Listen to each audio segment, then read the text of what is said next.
जलगांव में चोरी के 24 घंटे में खुलासे की बड़ी कामयाबी। जलगांव के MIDC ई सेक्टर स्थित आनंद बैटरी कंपनी में 31 जुलाई की रात से 1 अगस्त की सुबह के बीच चोरी हुई थी। चोरों ने 97,000 रुपये की 325 किलोग्राम सीसा प्लेट चुरा ली थी। MIDC पुलिस ने तुरंत कार्रवाई की और CCTV व गुप्त सूत्रों की मदद से मोहसिन शेमड़ा और इमरान सैयद को गिरफ्तार कर लिया। पूछताछ में रहीम उर्फ बावलिया और महमूद उर्फ चीनी का नाम भी सामने आया। पुलिस ने चोरों की पूरा मामला 327 किलो सीसा और 2 लाख का रिक्शा बरामद किया। इस सफलता का मार्गदर्शन SP Maheshwar Reddy, SFE Ashok Nakate, DYSP Sandeep Gavit ने किया। MIDC के PI Baban Awat. India update news Jalgaon Aslam Khan.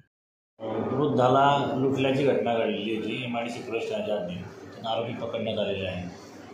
1 ऑगस्टला दुपारी 3:30च्या सुमारास कालिका माता मंदिराजवळ एक 70 वर्षीय वृद्ध आहे, त्याला गाडीला लिफ्ट देतो या वाहनाने 4 चाकी गाडीमध्ये बसवलं आणि त्याला दमदाटी करून त्यांच्याकडून 25,000 रुपये त्याच्याकडून हिसकावून घेतले म्हणून आपल्या MIDC पोलीस स्टेशन येथे 562/25 ANS कलम 303-2-35 अन्वये गुन्हा दाखल केला होता।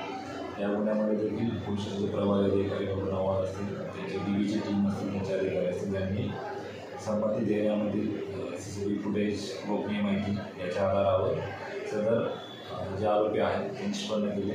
त्यामध्ये अर्शद शेख, रज्जाद शेख, अवतार रहमान, मोहम्मद शकील दोघं पण राहणारे गेंदाला आहे। या दोघांनी पण त्या वृद्धाला लुटल्याची कबुली दिली आहे आणि त्यांच्याकडून त्या वृद्धाला लुटून 25,000 रुपये डिस्काउंट घेतले। ते गाडी, जो गाडीचा वापर त्यांनी केला ते दोघं पण जप्त केलेलं आहे। त्यांना देखील अटक करून कोर्टासमोर हजर केलं होतं, तर त्यांनी 3 दिवसाची पोलीस कस्टडी मिळालेली आहे। या गुन्ह्याचा तपास police constable Sanjeev More MIDC police Thane यांच्यावर अगोदर काही गुन्हे दाखल आहेत का सर? यांचा अजून रेकॉर्ड तपासत आहोत। सध्या त्यांची कस्टडी आपल्यामध्ये आहे। त्यांनी अजून काही गुन्हे केले अशा प्रकारचे त्याबद्दल